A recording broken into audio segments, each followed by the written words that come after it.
Bonjour à tous, ben voilà, évidemment, on est dimanche matin et déjà toute la semaine, je me dis, je vais vous retrouver le dimanche matin, donc vraiment, merci d'être là, ça me fait vraiment plaisir et bien sûr, j'ai ma grande tasse de café.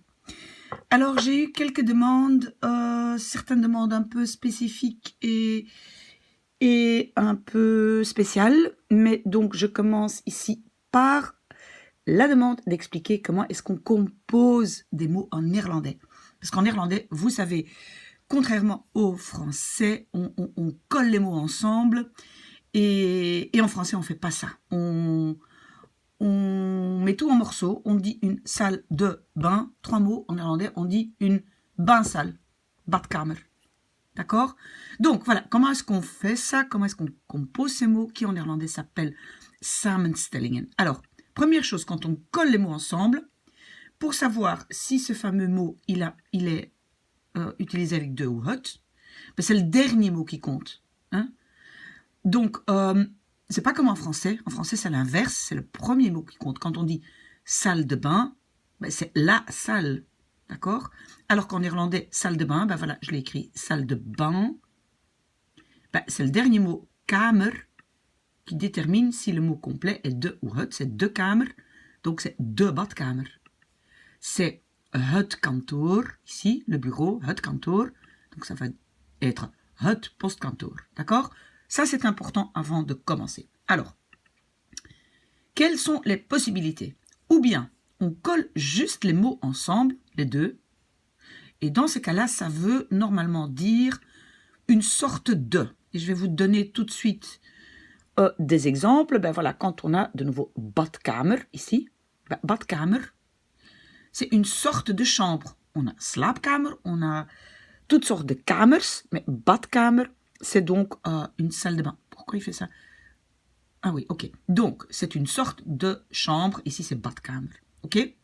Si, par exemple, ici, on a huisdier, c'est un animal domestique, un animal de la maison. Ben, dier, on a toutes sortes de dieren, d'animaux, et ici, c'est un huisdier. D'accord? Donc souvent, quand c'est juste les deux mots collés ensemble, ça veut dire une sorte de. Vous savez entre-temps qu'il n'y a jamais une règle qui est 100% étanche, il y a toujours des exceptions. Donc même avec tout ce que je vais expliquer, il y a toujours des mots que vous allez dire, dont vous allez dire, oh madame, mais voilà, c'est quelle règle? Non, il y a toujours des exceptions. Ok. Alors, si on ne colle pas juste deux mots ensemble, et on va le faire tout de suite ensemble, alors on ajoute au milieu un S ou un EN, ou un ER. D'accord? Le ER est beaucoup plus rare, hein, donc c'est surtout un S ou un EN. On va voir comment ça se passe, mais on commence donc pardon, par juste coller deux mots ensemble. Et je vous explique ici de quelle façon ça se passe. Deux noms, donc deux substantifs, etc. Mais si vous ne voulez pas regarder, ça c'est pas grave, hein, vous n'avez pas besoin de savoir si c'est un nom et un nom ou un verbe et un nom. Vous collez deux mots ensemble.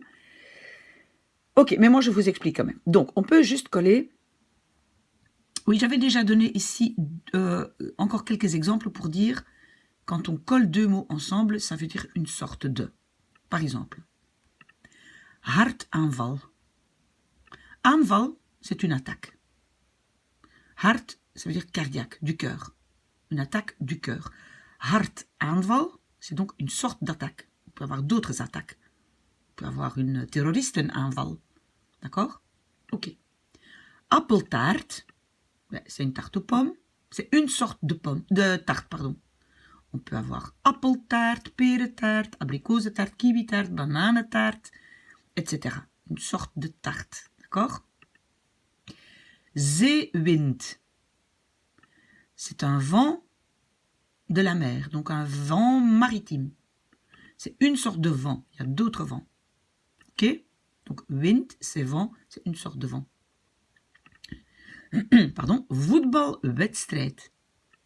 Ben, c'est une sorte de compétition, parce qu'on peut avoir voetbalwedstrijd, on peut avoir basketbalwedstrijd, on peut avoir tenniswedstrijd, voilà, ping-pong-wedstrijd, une sorte de. Donc si on colle juste deux mots ensemble, souvent ça veut dire une sorte de. D'accord? Alors, On peut coller deux substantifs ensemble. Comme je vous dis, c'est pas important. Bon, je l'explique quand même. Je peux coller le mot bain et chambre ensemble parce qu'alors, en néerlandais, j'ai une bain-chambre et c'est une salle de bain en français. Badkamer. D'accord? Postkantoor. J'ai poste, c'est la poste. Kantoor, c'est le bureau. C'est le bureau de poste. D'accord? Huisdier, c'est un animal maison. Une maison animale, si vous voulez, parce qu'en néerlandais on dit maison animale. Donc c'est un animal domestique. Huisdeur, voilà, c'est une porte de la maison. Ok, on a collé deux noms ensemble. On peut aussi coller un verbe. Un verbe, donc la base, le radical du verbe, plus un nom. Par exemple, koopman, c'est un homme qui achète, c'est un marchand, d'accord?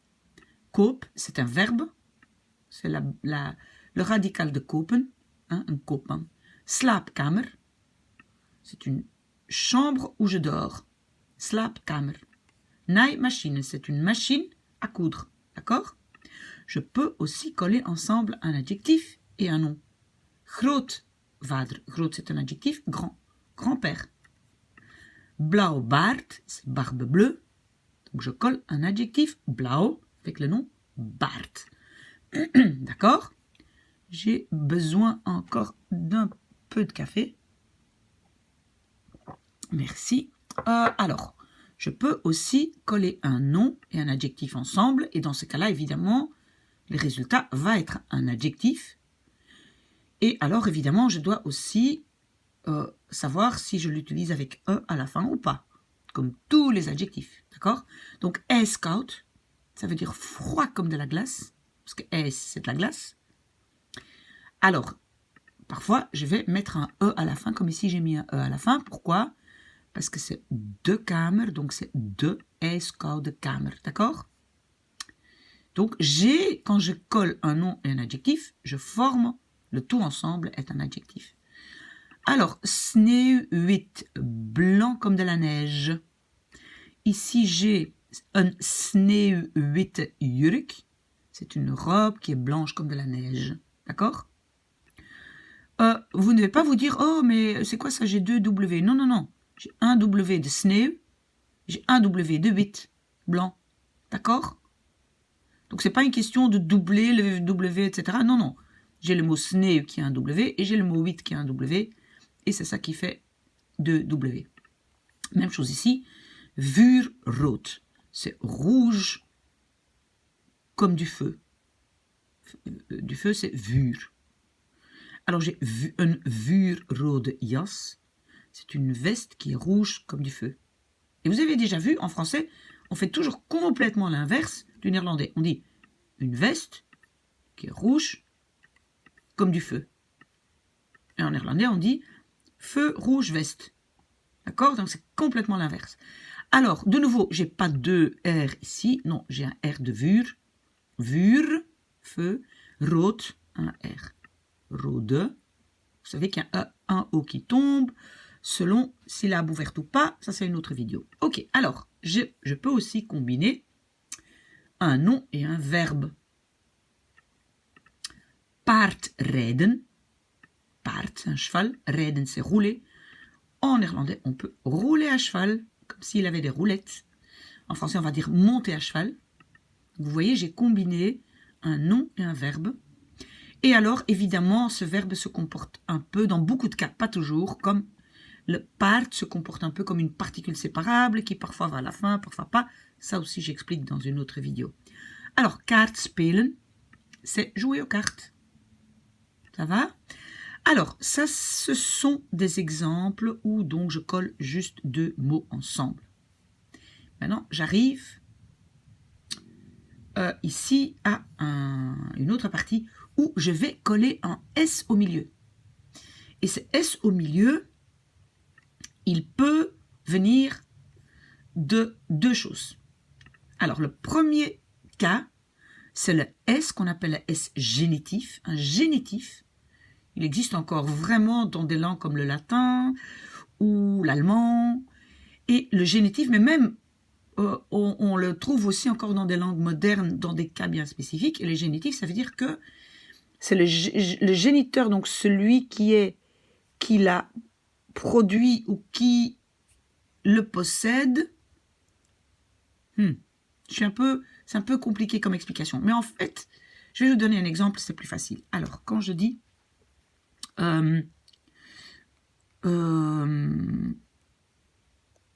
Leo's house, c'est la maison de Léo. Et le S, et on le voit aussi en anglais, on peut aussi dire Leo's house. Le S, ça veut dire appartient à. Donc si vous avez étudié de l'anglais ou même en néerlandais, ça veut dire appartient à. Donc il y a un S génitif qui veut dire appartient à. D'accord? Ok, on a compris ça. Ça existe aussi dans la composition de mots. Si je dis zondagsmis, j'ai zondag et j'ai miss, la messe du dimanche, mais vous voyez qu'il y a un S supplémentaire. Ça veut dire que c'est la messe du dimanche. Donc le S, on peut un petit peu la traduire le S par de ou du. D'accord? La messe du dimanche. Dorpsstraat. Le S ici, ça c'est straat, oui. Oh, pardon. Ça c'est juste straat. C'est pas un S que j'ai rajouté. Dorp, c'est village. Mais donc ce S ici, j'ai rajouté. Et ça veut dire que c'est la rue du village. D'accord? Stadsbestuur. Donc j'ai le mot stad, c'est ville. J'ai le mot bestuur, c'est le conseil, l'organisation de la ville.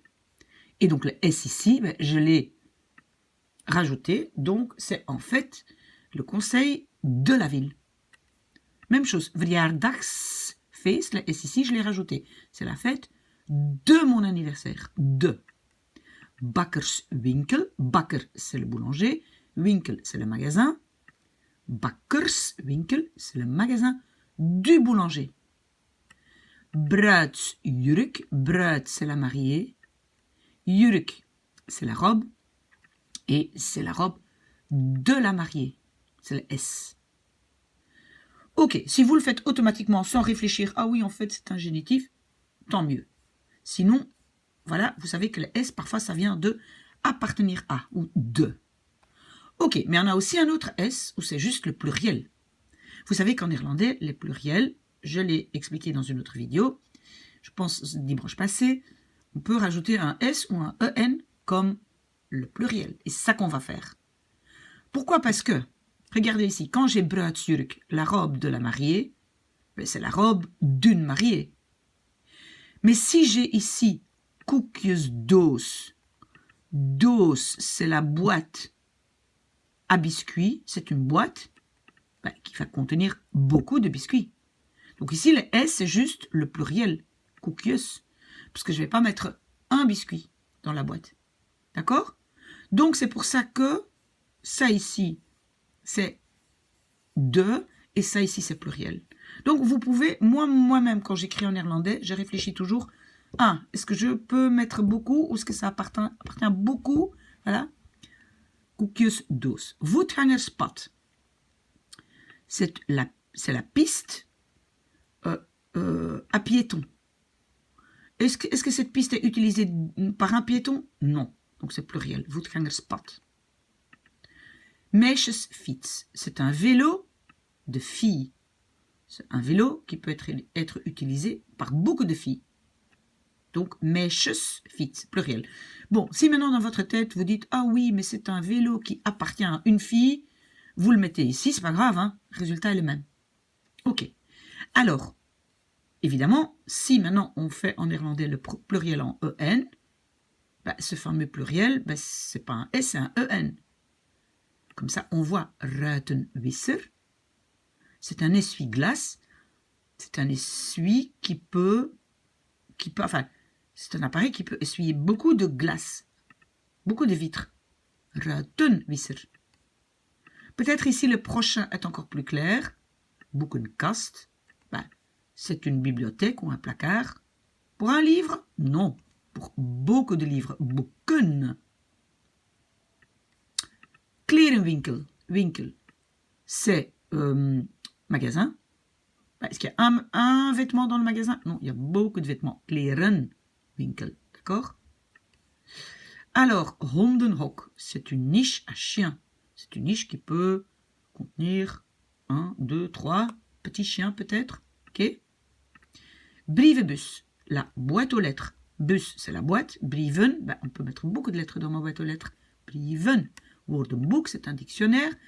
Un livre avec un mot? Non, il y a beaucoup de mots woorden dans ce livre. Ok, donc vous avez compris cette idée. Donc ça, c'est vraiment une question que vous pouvez vous poser tout le temps quand vous composez des mots. Est-ce que c'est pour beaucoup de ces éléments-là? Ok. Alors, on a ici encore 2 cas et qui sont beaucoup plus rares. Donc, vous pouvez juste les étudier quand vous étudiez du vocabulaire. Vous ne devez même pas connaître la règle. Mais, pardon, j'ai besoin d'un tout petit peu de café. Voilà, alors, quand c'est vraiment un nom unique, hein, par exemple, aux Pays-Bas, on a Koninginnedag. C'est le jour de la reine. Il n'y a qu'une reine. Koninginnedag. Pardon. Voilà. Donc, il y a vraiment juste une reine. Et alors, on met le E. Ou ici, le ne, on double le N. Mais c'est en fait ce petit E qu'on rajoute. Koninginnedag. D'accord? Zonnestraal. Voilà, c'est un rayon de soleil parce qu'il n'y a qu'un soleil. Mais parfois, même pour soleil, on met un S. Donc, voilà. Moi, si j'étais vous, ça, j'étudie comme vocabulaire. D'accord? Et alors, vous voyez aussi parfois le Et ça, en fait, c'est quand le pluriel est euren. Et vous savez très bien qu'il n'y en a pas beaucoup. Mais quand le pluriel est euren, dans ce cas-là, quand on compose le mot, il y a le Kinderwagen. C'est une poussette à enfants. C'est parce que c'est kinderen. D'accord? Eierschaal, c'est la coquille d'œuf parce que c'est eieren, le pluriel des œufs. Rundergebraad, c'est un rôti de bœuf parce que le pluriel de rund, c'est runderen. Ok, j'espère que j'ai répondu à la question de la personne. Si ce n'est pas le cas, si vous avez encore des questions, vous savez que vous pouvez toujours me contacter sur mon adresse mail maybemissacanhelpyou@gmail.com. Et voilà, merci d'avoir été là avec moi. Je vous adore.